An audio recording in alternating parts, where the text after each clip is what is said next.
Bhubaneswar master canteen छकर टिके आगक आसिले पड़िबो धारणास्थल।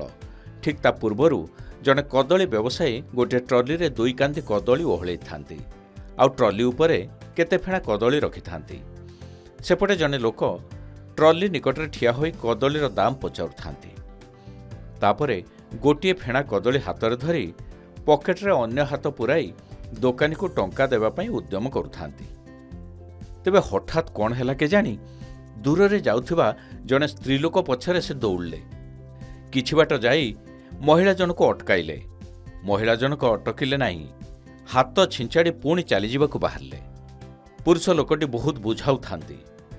महिला जनक कहउथांती केते दिन चूड़ा कदली खाइकी रहिबी, जाउछि पळेबी कुआडे।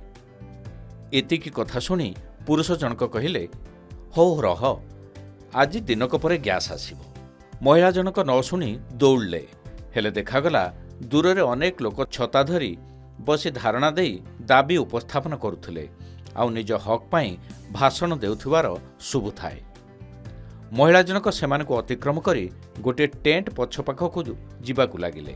शेषरे पहुंचिले बलदगुड़िक बंधा होइथिबा स्थान रे। सेठारे पड़िथिबा गोबर गोटाइबाकू लागिले आउ ताकु सबु आनी गोलेई गोलेई करी घसी पारी सुखाइले। ए सबु परे जଣା पड़ला जे ग्यास अभाव को नहीं लोकंकु एक वार्ता देवा लगी एभली एक पथप्रांत नाटकटीए करुथिले सेमाने। अभिनव भावरे ग्यास अभाव दूरीकरण उपरे सचेतन कराउथिले। ये पथप्रांत नाटक एथिपे कलु जे गैस जो समस्या हेची जो माने शहर रे आसी रहिसंती सेमानकर अवस्था कम पैसा रे केमि चलिबे, घर करी रहिसंती, अल्प घर भड़ा देबे रहिबे। ए जो गैस समस्या होची भड़ा घर ता रोषेई करी हबने, कला पड़ी जो घर भड़ा देबे किंतु रोषेई करि परिबेने, कला हे जो से माने कोन अलाउ करिवे कि सेति पय जो समस्या जे समस्या को समाधान करिया पय सरकार पाखरे निवेदन करिया पय आमे लोकमानक समस्या को दूर करिया पय ये गोबर माध्यम रे लोक माने केमती चली पारिबे, घसी तारिबे एवं ताकू जाळेनी रूपे व्यवहार करिवे, गैस टर दूर रहबे, गैस न हले भी लोक माने भलो खुशी रे चली पारिबे। एक्चुअली एठी हम ए जो पथप्रांत नाटकटी करथलु ए गोपुत्र मानकर जो चाली एठी धारणा चाली ताकू देखिकी इच्छा होता कारण गैस समस्या बर्तमान समग्र देश में हाहाकार हो बढ़ी चलती। गैस अभाव परिलक्षित होती कारण आप जानते वार को लेकर ये सब समस्या सृष्टि होती। जो जाए वार खत्म न होती से जाए समस्या समाधान हो पार ना। सरकार जिते भी कहतु सब कला बजार बर्तमान गैस 3000 टंका जाए मिलला कला बजार लुचा छपारी चोरार मिलूँ। यही धारणा प्लेस रे जेते बेले लोक मानकर गैदरिंग होबा समवेत हुए आमे आसी लोक मानक अवेयरनेस करू। वर्तमान सारा राज्य रे गैस रो समस्या देखा देइछि। से गैस रो समस्या को नहीं आमे गोटे एटी छोटिया प्रथमांतर नाटक आयोजन करथिलु।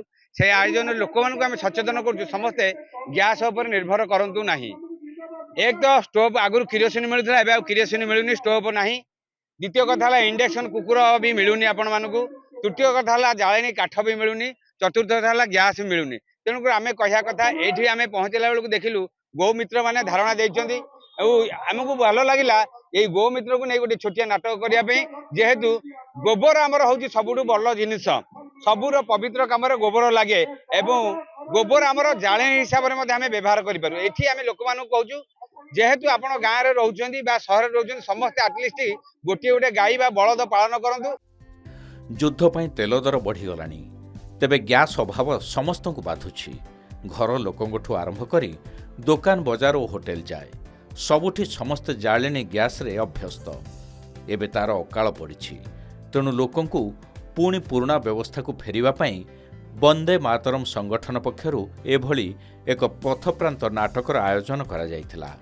गैस रो अभाव आउ दर वृद्धि को आखिरी रखी समाज को एही वार्ता देउथिले कि घरे जदि गाई गोरु रखंती तेबे गाई गोबररू घसी तैयारी करी जाळेनी रूपे व्यवहार करि हेबो। गैस अभाव आउ बाधिब नाही। गाई ठारू अनेक प्रकार उपकार मिले। तेणु गाँ मानकरे एभली समस्या कम। एमिति एक सुंदर और समयोपयोगी वार्ता पाई वंदे मातरम कलाकार मानकु अनेक अनेक धन्यवाद। तेबे लोके एहाकु मने रखिबे तो ना परे भूली जिबे आउ समस्या बेलकु बिली बिलेइबे, छाटी पिटी हेबे। भुवनेश्वर राजांक रिपोर्ट, के न्यूज ओडिशा।